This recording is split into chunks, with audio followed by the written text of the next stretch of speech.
Relative time locks with end sequence is a feature in Bitcoin transactions that allows for a delay before a transaction output can be spent. The end sequence field in a transaction input is used to specify the number of blocks that must pass before the output it is referencing can be spent. This can be useful for creating time-sensitive transactions, such as in the case of a payment channel where funds need to be locked for a certain period of time. The end sequence field can also be used in conjunction with check sequence verify, CSV, opcode in scripts to enforce relative time locks. This allows for more complex transaction logic and increased flexibility in creating smart contracts on the Bitcoin blockchain. In Bitcoin script language, the end sequence field in a transaction input was originally intended to be used as a relative lock time, also known as a relative time lock. This allows for a transaction to be valid only if a certain amount of time has passed since the block that included the input being spent was mined. The end sequence field is a 4-byte field, and its original meaning was to enable a feature called full RBF, replace by fee. It allows a transaction to be replaced by a new one spending the same inputs, as long as the new transaction has a higher end sequence value. However, this feature is not widely used. Later, the meaning of end sequence was repurposed to enable a new feature called opt-in RBF, replace by fee, which allows a transaction to be replaced by a new one spending the same inputs, as long as the new transaction has an end sequence value that is not equal to the maximum value. This repurpose also enables a new use case, relative time locks. This allows the use of the end sequence field as a relative lock time, which can be used in a script to specify that a transaction can only be spent after a certain amount of time has passed since the block that included the input being spent was mined. This is done by setting the end sequence value to a value below the maximum value. The relative lock time can be specified in either seconds or blocks. By using relative time locks, it enables certain use cases like time-bound refund and atomic cross-chain trading. Relative time locks with end sequence is a feature in the Bitcoin protocol that allows transactions to be locked until a certain point in the future, relative to the time the previous transaction in the chain was confirmed. The end sequence field in a transaction input is used to specify the number of blocks that must be mined before the transaction can be added to the blockchain.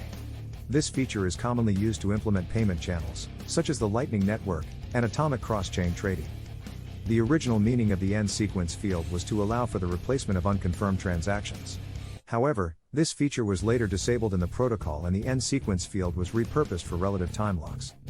Using end sequence as a relative time lock is a consensus-enforced feature, meaning that all nodes in the Bitcoin network must abide by the rules of the time lock in order for the transaction to be valid.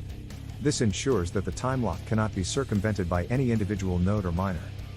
Benefits of using relative time locks with end sequence include the ability to create more complex transaction structures and the ability to create off-chain payment channels, such as the Lightning Network, which can greatly increase the scalability of the Bitcoin network. In the context of advanced transactions and scripting, a relative time lock with CSV, check sequence verify, is a feature that allows a transaction output to be locked for a certain amount of time relative to the block time of the most recent block on the blockchain. This is implemented using a new opcode called CSV, which is used in the script of the transaction output. The CSV opcode is given a value, called the sequence number, which represents the number of blocks that must pass before the output can be spent. This feature allows for more flexibility in creating time-locked transactions compared to the traditional end-lock time, which sets an absolute timestamp for when a transaction can be spent. With CSV, the output can be locked for a certain number of blocks, regardless of the exact time at which the blocks are mined. This allows for greater control over the timing of when the output can be spent, without needing to rely on the exact timing of block mining. In addition to its flexibility, CSV also has the benefit of being a consensus-enforced relative time lock. This means that all full nodes on the network must enforce the time lock, ensuring that the output cannot be spent before the required number of blocks have passed. This provides an added layer of security for the transaction, as it cannot be circumvented by any single node or miner. Median time passed, MTP, is a concept used in Bitcoin to determine the timestamp of a block. It is calculated by taking the median of the timestamps of the most recent 11 blocks. This is used as a measure of real time within the Bitcoin network, as it helps to prevent timestamp manipulation. MTP is used in the context of transaction lock time, which allows a transaction to be made unspendable until a certain time or block height. This is accomplished by including a lock time parameter in the transaction, which specifies the MTP or block height at which the transaction can be added to the blockchain.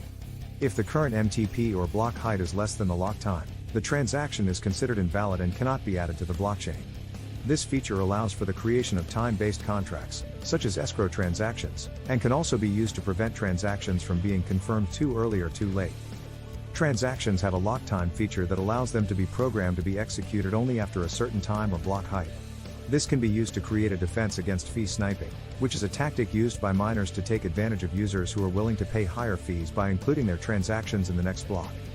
A common way to defend against fee sniping is to use a relative time lock, which is set in the form of a lock time or end sequence value in the transaction.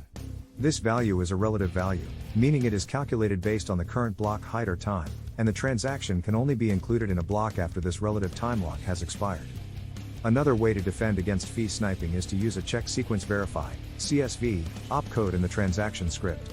This opcode allows the transaction to be executed only after a certain number of blocks have been mined since it was first broadcast, providing an additional layer of defense against fee sniping.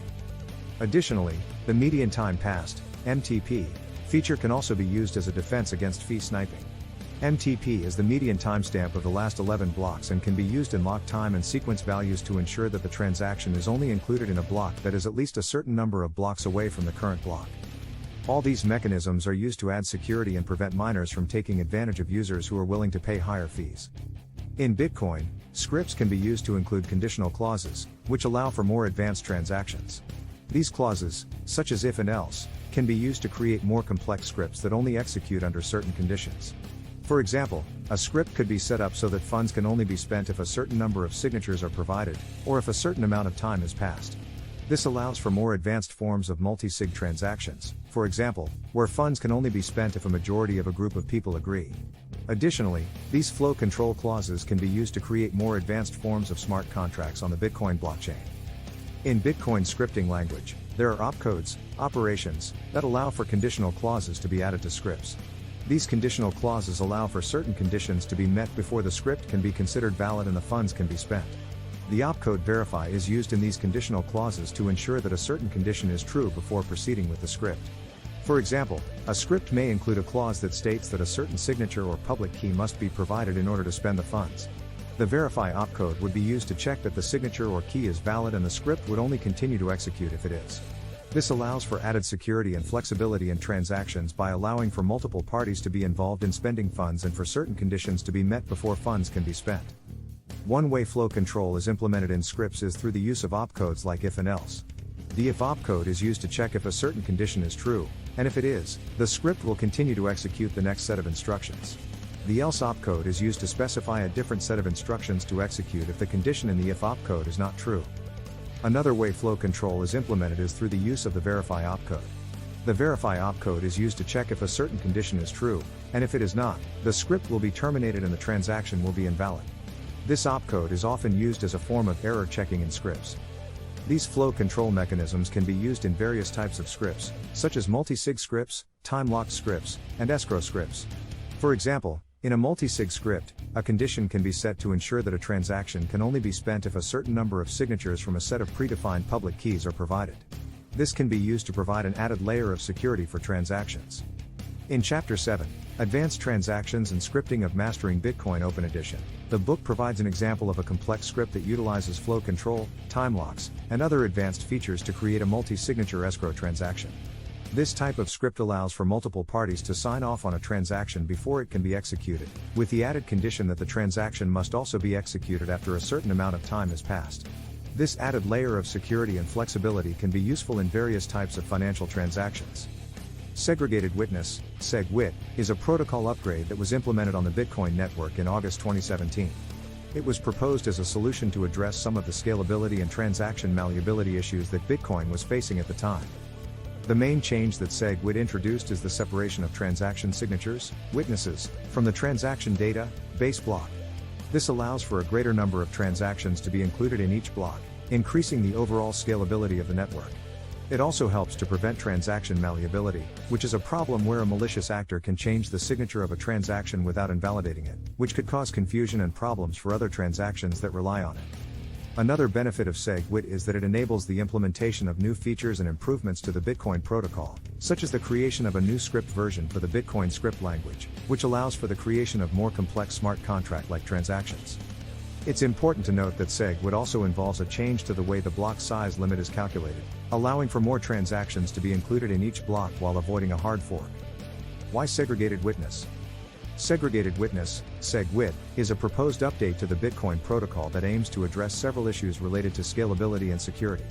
One of the main issues that SegWit aims to address is the problem of transaction malleability, which is a potential security vulnerability that could allow an attacker to modify the transaction ID of a transaction before it is confirmed on the blockchain. This could potentially result in the invalidation of the transaction, which could cause significant problems for users and businesses that rely on the Bitcoin network. Another issue that SegWit aims to address is the scalability of the Bitcoin network. As more and more people use Bitcoin, the number of transactions on the network has been increasing, which has led to delays and higher fees.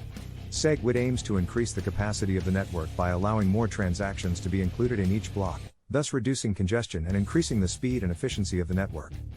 Additionally, SegWit also aims to improve the functionality of the Bitcoin script language by introducing a new opcode, op_checkDataSig, which would allow the validation of data outside of the blockchain, such as in Oracle services.